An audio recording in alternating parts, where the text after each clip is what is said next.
Welcome to our Frequently Asked Questions informational video about our upcoming 2 services starting on March 3rd. Now, we know that not everybody had the opportunity to be able to show up for the October church family meeting where we first mentioned that we were looking at going to 2 services, and we also know that there were some people missing from our December business meeting. And so you might have not heard all the details of why we are doing what we're doing and how it's going to all roll out. So we understand that you may have some questions, and we want to put some of those questions and some of those concerns to rest today. And so we picked some questions that we've heard you ask, and also questions that we think maybe you might want to know a little bit more about. So let's get started. Why are we going to 2 services?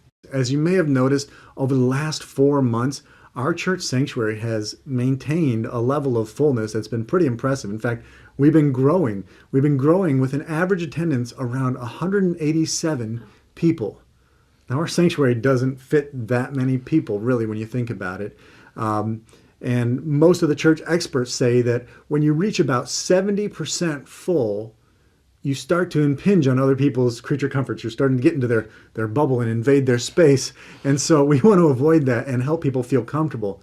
It's also said that once you reach a certain level of fullness, then people don't feel comfortable coming anymore. They figure they don't have to be there because there's plenty of other people. And so we want to prevent that. And when it comes down to the reality is that we've actually been 85% full in our sanctuary. That's pretty full. And we don't want our services to be inhospitable for people to come in and not find a seat for their family.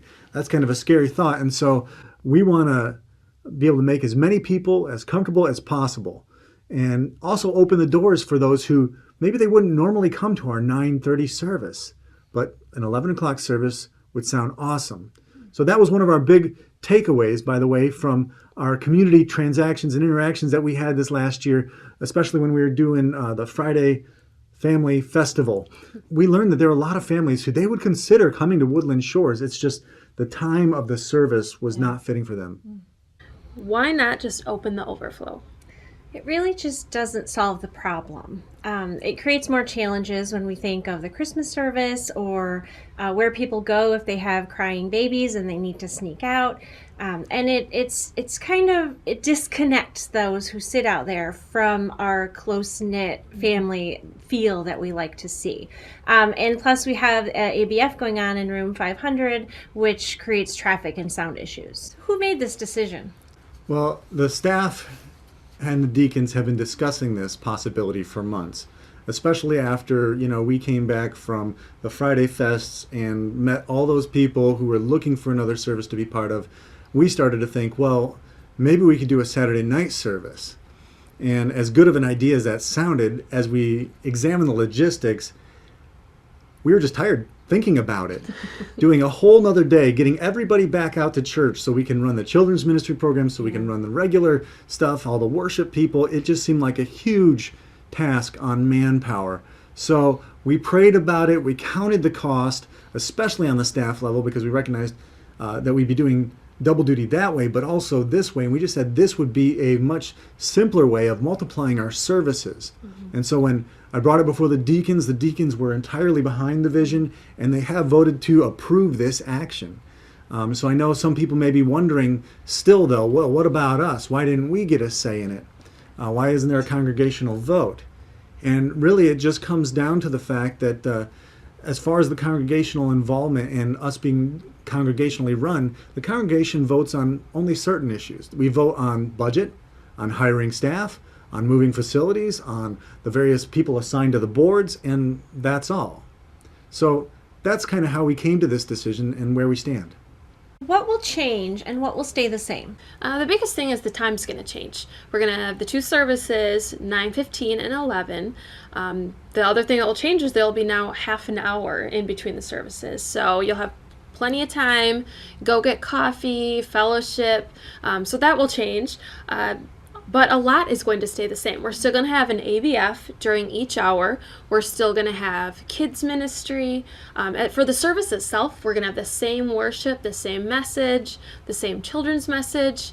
Just all the good stuff that we love about Woodland Shores is going to stay the same.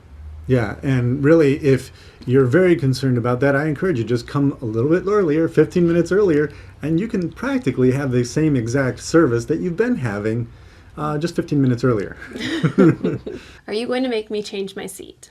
We won't force anybody to move. I promise that. I understand that if you have a health concern and you're sitting in a particular seat for a particular reason, we don't want to make you move. We don't want to do that. We're not here to ruin your life in any way. However, if you are able-bodied, we may encourage you from time to time to scoot a little closer together, to maybe move further closer to the top, the front, so that more people might have room to be able to come in and sit if they come in later. Yeah. Will I still get to fellowship with everyone I want to? That all depends on you. I mean, think about this for a moment.